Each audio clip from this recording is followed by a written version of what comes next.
Hit record, I can edit it.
Alright guys, so doing the install here of the AFE high-tuck 2.5-inch exhaust on a 2014 Jeep Wrangler Unlimited Sport version. And one of the steps here is to remove, or rather unfasten, the hangers that connect the exhaust to the wide pipe.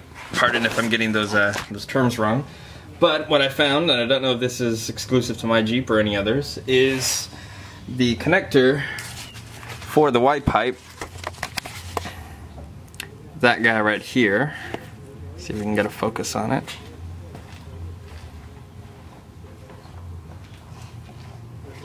The connector is right here. Oh, why is the focus on this bad? There we go. That connector, again, is this guy right here, but the screw is just on top. And as you can see with the ratchet, oh, there you go, now you can see that I don't have enough clearance to get the ratchet in there, and it will need the longer socket because the shorter ones don't give enough clearance for you to actually get to the bolt, you know, with the screw in the way. So gonna have to use a standard wrench for that, and I think it's gonna be a pain in the ass actually navigating a wrench above that, so I will let you know how that goes. Alrighty, so we were able to do it thanks to this guy Mitch. Hello. Basically just had the wrench in place and took a hammer to it just to get the initial bite on torque, and from there we're able to hand crank it so you can see. Not sure why Chrysler decided to have the Y clamp bolt point upwards towards the undercarriage, but either way, shouldn't be a problem anymore.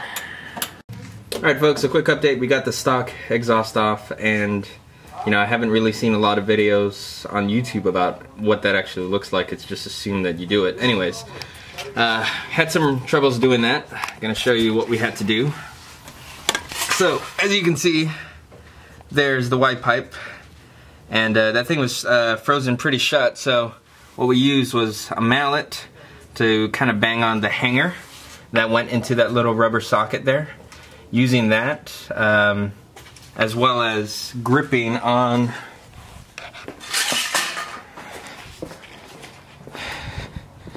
this part right here, kind of gripping on this and using that to turn. A lot of muscle work. Ultimately we ended up getting it done and pulled that out. We did have to remove, I shouldn't say remove, but loosen the screws for the evap skid plate. I believe that's the evap skid plate everyone's talking about. This piece right here, so you can see that that's kind of loose.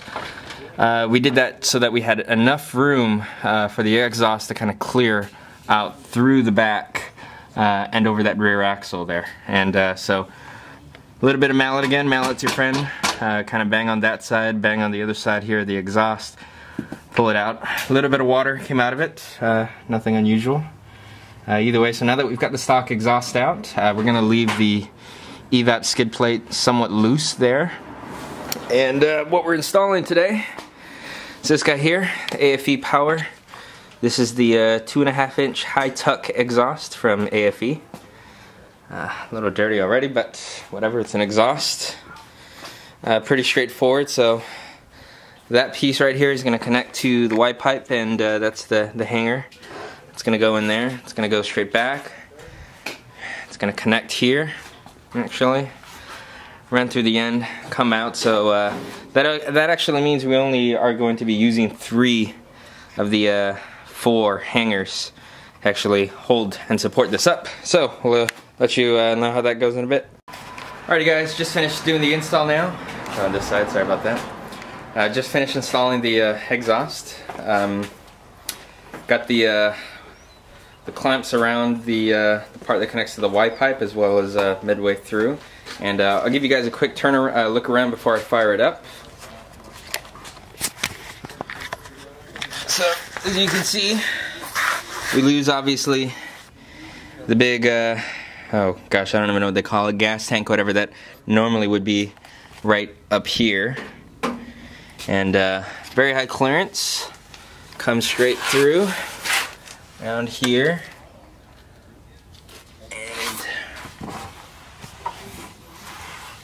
That's it right there. So that's the Y clamp that I tightened. I did it at an angle that'll be easiest, I think, to either tighten or untighten later down the road. And we're gonna go ahead and fire it up.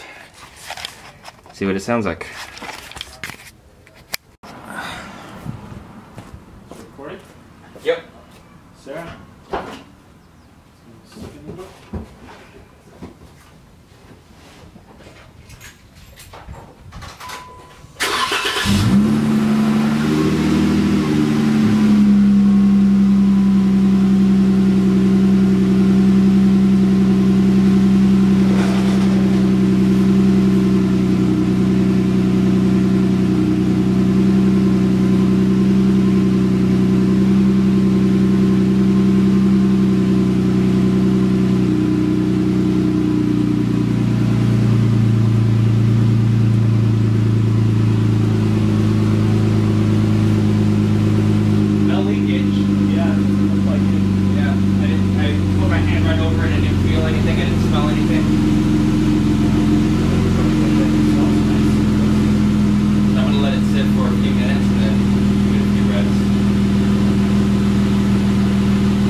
Alright guys, so she's been warming up now for about 5 minutes or so, and gonna go ahead and stomp on it. I'll bring it up to 2,000, 3,000 or so RPMs, maybe do one at like 5,000 so you can get a sense of the sound. Hopefully this is helpful to you guys.